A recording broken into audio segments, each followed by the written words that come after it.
Praise the Lord. കർത്താവിന്റെ ധന്യ തിരുനാമം വാഴ്ത്തപ്പെടുമാറാകട്ടെ. ഞാൻ ക്രിസ്തുവിൽ സ്നേഹിക്കുന്ന എല്ലാ ദൈവമക്കൾക്കും 9-ാം മാസത്തിന്റെ 10-ാമത്തെ പ്രഭാത വന്ദനം കൂടെ അറിയിക്കുന്നു.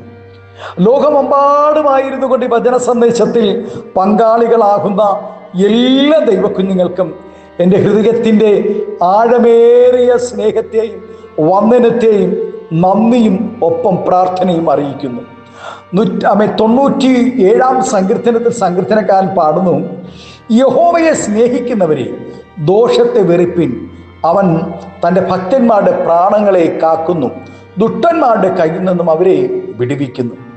സാത്താൻ്റെ പ്രലോഭനങ്ങൾക്ക് വഴിപ്പെട്ടാണല്ലോ മനുഷ്യൻ പാപത്തിൽ വീണതും ദൈവത്തിൽ നിന്നും അകന്നുപോയതും. ആദമേ രക്തം മനുഷ്യരിൽ ഉള്ളതിനാൽ സാത്താൻ ഇന്നും അനേകരെ പ്രലോഭനങ്ങളിൽ വീഴിച്ചുകൊണ്ടിരിക്കുന്നു. ദൈവം മനുഷ്യരെ അവരുടെ ക്രിയകൾ നിമിത്തം എത്ര തന്നെ ശിക്ഷിച്ചാലും, ദൈവം അവർക്ക് എത്ര നന്മകൾ കൊടുത്താലും അവർ ദൈവത്തോട് മത്സരിക്കുകയും ദോഷം ചെയ്തുകൊണ്ടിരിക്കുകയും ചെയ്യുന്നു. മനുഷ്യന്റെ ഹൃദയ നില പരിശോധിച്ച ദൈവം പറയുന്നത്, ഭൂമിയിൽ മനുഷ്യന്റെ ദുഷ്ടത വലിയതെന്നും അവൻ്റെ ഹൃദയ വിചാരങ്ങളുടെ നിരീക്ഷണം ഒക്കെയും അവൻ എല്ലായ്പ്പോഴും ദോഷമുള്ളതത്രേ എന്നും യഹോവ കണ്ടു. ആകയാൽ ദോഷത്തെ വെറുക്കാതെ അതിൽ രസിച്ച് ജീവിക്കുന്നവർ തൻ്റെ മരണത്തിനായി പ്രവർത്തിക്കുന്നു എന്നാണ് വചനം പറയുന്നത്. ഹല്ലേലൂയ. ദോഷത്തെ പിന്തുടരുന്നവന് തൻ്റെ മരണത്തിനായി പ്രവർത്തിക്കുന്നു. അങ്ങനെയുള്ളവരുടെ തകർച്ച വളരെ പെട്ടെന്നായിരിക്കും. അവൻ്റെ ഹൃദയത്തിൽ വക്രതയുണ്ട്. അവൻ എല്ലായ്പ്പോഴും ദോഷം നിരൂപിച്ച് വഴക്കുണ്ടാക്കുന്നു. അതുകൊണ്ട് അവൻ്റെ ആപത്ത് പെട്ടെന്ന് വരും. ക്ഷണത്തിൽ അവൻ തകർന്നു പോകുന്നു. അവൻ പ്രതിശാന്തി ഉണ്ടാവുകയുമില്ല. ദോഷം വെറുക്കാത്തവരെ ദൈവവും വെറുക്കുന്നു എന്നാണ് തിരുവചനം പറയുന്നത്. ഒരിക്കലും അവൻ മദ്യപാനം വെറുക്കാതെ, പാപം വെറുക്കാതെ, അവൻ രഹസ്യഭാവങ്ങൾ വെറുക്കാതെ, പാപമെന്ന ഈ ലോക മ്ലേച്ഛതകളെ വെറുക്കാതെ അവൻ ജീവിക്കുന്ന വ്യക്തികളെ ദൈവവും വെറുക്കുന്നു. അതുകൊണ്ട് ദൈവവചനം പറയുന്നത്, ദൈവമക്കളെ, ഈ ദിവസങ്ങളിൽ പാപികളോട് കൂടെ നടക്കരുത്, ദുഷ്ടന്മാരുടെ ആലോചന പ്രകാരം നടക്കാതെ, പാപികളുടെ വഴിയിൽ നിൽക്കാതെ, പരിഹാസികളുടെ ഇരിപ്പിടത്തിൽ ഇരിക്കരുത്.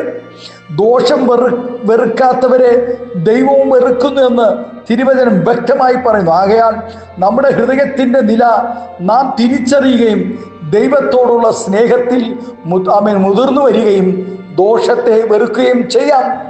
ദോഷത്തെ വെറുക്കുവാൻ എന്തു ചെയ്യണം?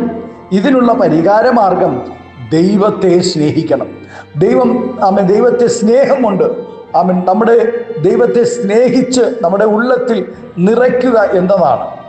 ദൈവത്തെ ആത്മാർത്ഥമായി സ്നേഹിക്കുന്നവർക്ക് ദോഷം ചെയ്യുവാൻ ഒരിക്കലും കഴിയുകയില്ല.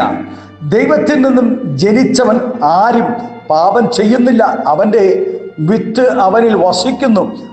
ആ ദൈവത്തിൽ നിന്ന് ജനിച്ചതിനാൽ അവന് പാപം ചെയ്യുവാൻ ഒരിക്കലും കഴിയുകയുമില്ല. ദൈവത്തെ സ്നേഹിച്ച് യഹോവയ്ക്ക് പ്രസാദമുള്ളത് ചെയ്യുന്നവനാണ് ദൈവസ്നേഹി. ആസാ രാജാവ് ആ ദേശത്തിലെ വിഗ്രഹങ്ങളെയെല്ലാം നീക്കിക്കളയുകയും കൂടാതെ വിഗ്രഹാരാധിയായിരുന്ന തൻ്റെ അമ്മയെ രാജ്ഞി സ്ഥാനത്തു നിന്നും നീക്കിക്കളയുകയും ചെയ്തു. ദോഷത്തെ വെറുക്കുന്ന കാര്യത്തിൽ രക്തബന്ധങ്ങൾക്ക് യാതൊരു സ്ഥാനവും കൊടുക്കാതെ പ്രമാണം അനുസരിച്ച് ജീവിക്കുകയും ദൈവത്തെ സ്നേഹിക്കുകയും ചെയ്ത ആസാ രാജാവ് നമുക്ക് എന്നും ഒരു മാതൃകയാണ്. ആമേൻ. ആകയാൽ പ്രിയ ദൈവവൈതലേ, ദൈവത്തെ സ്നേഹിക്കുന്നവർ ദോഷത്തെ അവജ്ഞയോടെ കാണുകയും അതിനോട് നഖശികാന്തം എതിർത്തു നിൽക്കുകയും ചെയ്യേണ്ടതാണ്.